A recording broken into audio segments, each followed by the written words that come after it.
Hello, Fat Guy Flies RC. How y'all doing? Well, I got an unboxing here. Took a chance. Bought the Dynam Gloster Meteor version 2 in the 6S power source setup. Dynam listened to their pilots and their customers, and they realized that the Gloster was terribly underpowered on 4S, so they reintroduced it with a little bit better retracts and a 6S power system. I believe it's got two 80 amp ESCs, I believe. Don't quote me on that. We'll check it out. But we're going to get it out of the box. Got it at BitGo Hobby. Yes, Dynam seems to be going away. I have noticed that myself. A lot of people around the web have noticed that. And it's true. I think they are going away in certain areas. They are still, Dynam still introducing some new planes. You check out, they got a new red and white Beaver and a couple other new planes they put out. But anyways, Dynam planes are a mixed bag. They can be some of the best flying planes you'll ever own, and they can be some of the biggest heartaches and headaches that you'll ever own.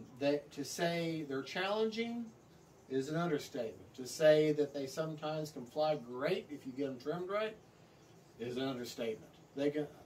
My Dynam Focke-Wulf 190 and the BF 109 are some of the best flying planes I've ever owned, and they went together as well as any E-flight plane would go to. But yet still, that ME 262 was a complete pile of garbage for me. It fought me tooth and nail. I couldn't get it trimmed right. I couldn't get the CG right. And naturally, of course, she didn't fly well. And I did try. But it's an adventure.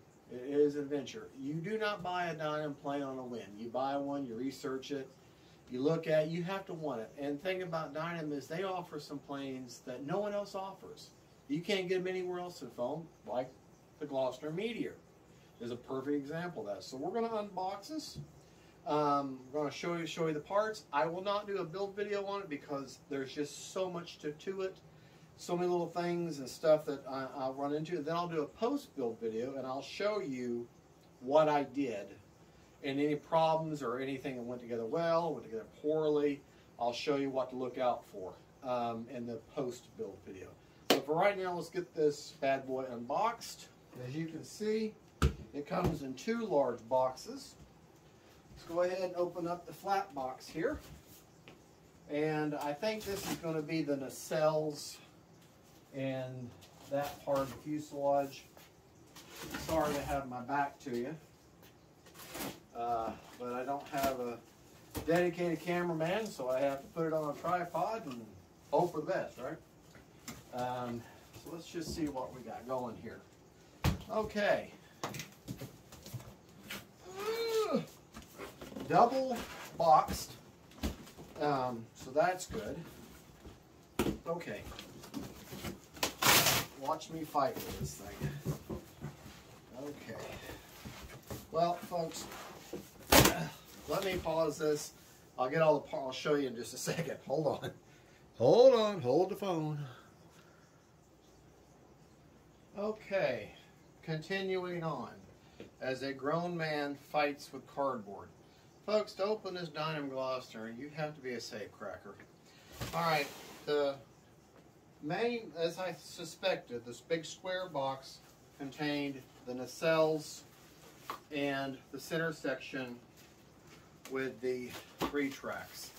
And I dropped it and already had a little bit of a smush right there. So my first boo-boo, and it hasn't even been put together yet. But that just means it's got more character, right? And this was so well packed, but I had to fight with the cardboard so much that you don't need to be being bored by it. But needless to say, all four ends of the nacelles were nestled into pieces of foam like that, and then it was just a big double boxed protected. You had to really, really fight with it to get it out of there. So it wasn't coming out. Now, if people put this plane together and they look at these decals and they say, well, something's not right here. It's just, they're stuck. You can't peel. These are water release decals, okay? And if you've ever put plastic models together as a kid, you would cut them, you'd cut around the edges, put them in a dish of water, and then you would slide the decal off the backing, which would activate the glue, and you could put it on the model and it would dry in place. And you had a little bit of time to position it because it was wet. So these are actually really good decals. It's just that they're fragile. So once you cut them out and you get them positioned, you're done. When the model dries, then you take your can of that polyacrylic and paint the whole model with that polyacrylic or spray it on, and that will give a nice protective layer to these water decals. Remember, they're water decals. You have to cut them out, put them in water. I suggest get a little spray bottle of water and just kind of douse the model a little bit. Put your decal that it'll peel away. It'll just float in the water actually if you let it go, and just put it on there, and it will dry right to it, and the glue it will adhere to it. So these are actually very good decals. They're easier to work with because with a stick-on vinyl decal, once you take the back and you put it in place, you're pretty well done. And you're going to remove paint and stuff, so you got to get it right the first time. These you have some time to work with. Like in that box, the only thing in there, in that first box, were the instructions, which is the typical one-page Dynam instructions with pictures in black and white that you can't really see, and the decals. Okay? That's all that was in that first box. So now we can return our attention to an actual continued unboxing of the rest of the model, which was it comes in. You get 2 boxes if you buy this model, 2 shipments basically. And so I know I'm kind of far away from y'all, but I'm going to bring the parts to you. Go ahead and see what else comes in. Everything, like typical Dynam planes, everything comes in little boxes. Little cardboard boxes. So they really do burn and kill the trees. But, okay, there's one wing half, or to go at the end, individually wrapped in its own plastic. Little plastic coffin there. This would be the other wing half, because the bottom of the box is the same. Okay. There's your other wing half. The ball link connections on these aileron ends, so that's cool. All right, let's see what else we got here. Got a little straight box here. I need my knife, man. I don't have my knife. Okay, let's see what's in the little mystery box. I hear stuff in there as I shake and rattle around. I'm thinking this is going to be your little bits and screws and stuff like that. And I was right. There's your pilot, who's just a bust. He's just a bust. The canopy, some Y harnesses. Okay. Here's your I want to say they're guns, maybe they're spars, I'm not really sure. And with typical Dynam, they give you that incredibly good glue and all your screws that unfortunately are not labeled. Okay, now let's continue on. Let's see what's in box number, whatever this box is, number 7 or 8, 10, whatever. Okay. Here we go. Hold on. Hold on, this would be the vertical stabilizer. This is the top half of the rudder. I know y'all are waiting for me to cut myself. And then the bottom half of the rudder. Okay. This, I have no idea what this could be. Oh, this is probably the horizontal stabilizer or elevator. And I am right because process of elimination says that's what that would be. Okay. I'm keeping my mess together as I can. All right, and we have another box, and it's got something else in it. Don't know what it could be. Might just be a filler box for, oh, no. The missiles or fuel tanks that go out on the outer wing the outer winglets. Okay, we've got the boxes going, and looks like last but not least, the fuselage. Okay, so this we will go ahead and take on out and show you. Okay, now we've already got, nice thing about, there's many nice things about this plane. Number one, it's unusual. Okay, you don't see this plane. Like I say, I think there is a balsa and wood version of it, but other than that, this foam is the only one, this Dynam one is the only one you're going to find. Unless Horizon Hobby, you could make one. E-Flight, you could make one. I'll buy it.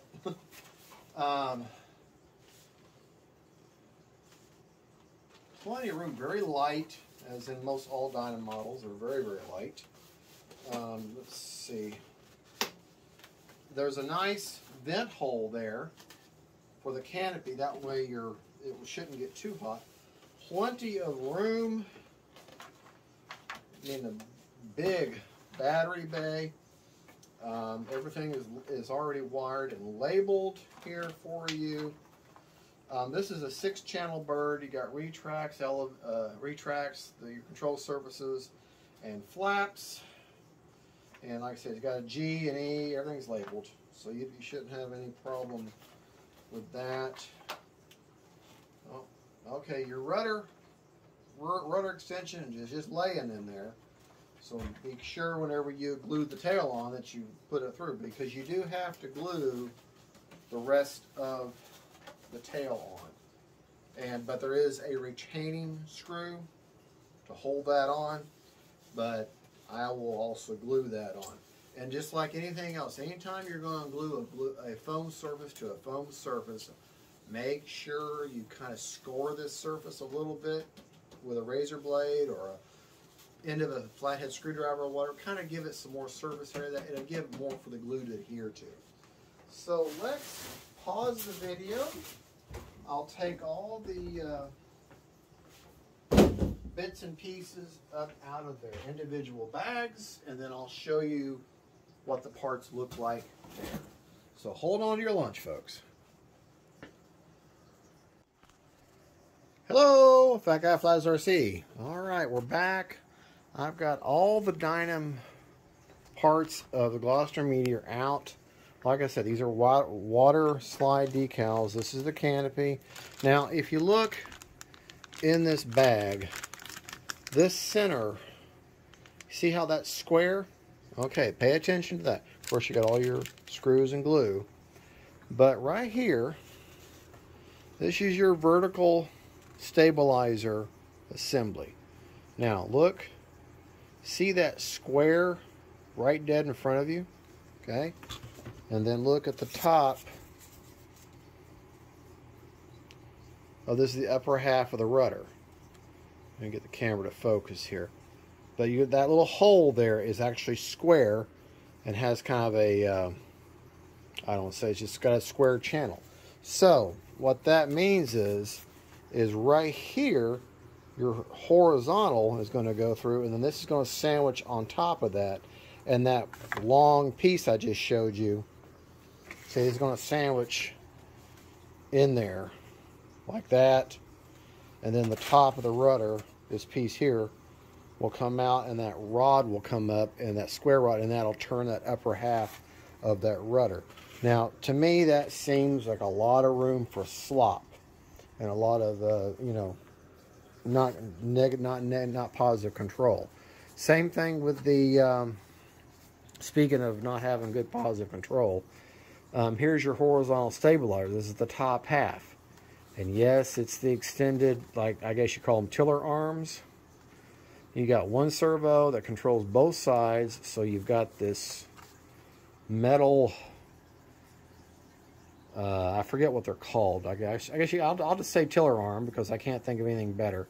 But it is held in place with some plastic reinforcement, so hopefully won't have too much slop. It's going to be a very interesting build. It won't be a hard build, but it's going to be a very interesting build. Okay. The other thing, I'm sorry, I'm having to jerk around here because of the camera. But there is no spar. Okay, you see the big nacelle, pieces. Okay, you've got these short, stubby wings. Okay, the end of the wings, because the whole thing is a big wing, but these, they're just held on by these 2 screws on either end, and there's a little plastic backing plate on the underside of the nacelle, and these 2 little screws and this little piece of foam are the only thing that holds that on. So I'll be honest with you, I am going to heavy epoxy that entire wing section on, because I do not want to run the risk, and if I have to servo the servo, then I'll just cut the servo out and run a channel. But that's what they got. They've got a, how does that, I guess the wires go up over the EDF. Those are, I believe, 12 bladed fans, and of course the other wing is the same way. Yeah, I mean it. And then, of course, you put these tanks are going to glue underneath these outer wing areas. And like I said, anytime you're going to glue foam to foam, you make sure you score the foam a little bit. Fuselage. This plane, this video is not going to give us, everything's labeled for you and everything. It's an EC5 connector. There, I just dropped a wing now. My shop is getting smaller and smaller as we speak, as I keep getting more and more planes. I'm selling planes, but I'm also getting more planes. I'm going to get her all together, and then I'll show you afterwards. This video does not do justice. This plane is huge. It is absolutely huge. Why they ever thought this would be good on force cell, I have no idea. But this plane is actually very, very big. And they had, like I said, had to be shipped in 2 boxes. But I think it's going to be a fun build. I think it's going to be a good fly. Everyone's that I've seen says the plane flies good, provided you can get her together and get everything working right. But here we go. Let me get her together and let's see how it goes. Don't forget, this is Fat Guy Flies RC. Don't forget to like and subscribe. And please remember, faith, family, friends, and then planes. Bye-bye.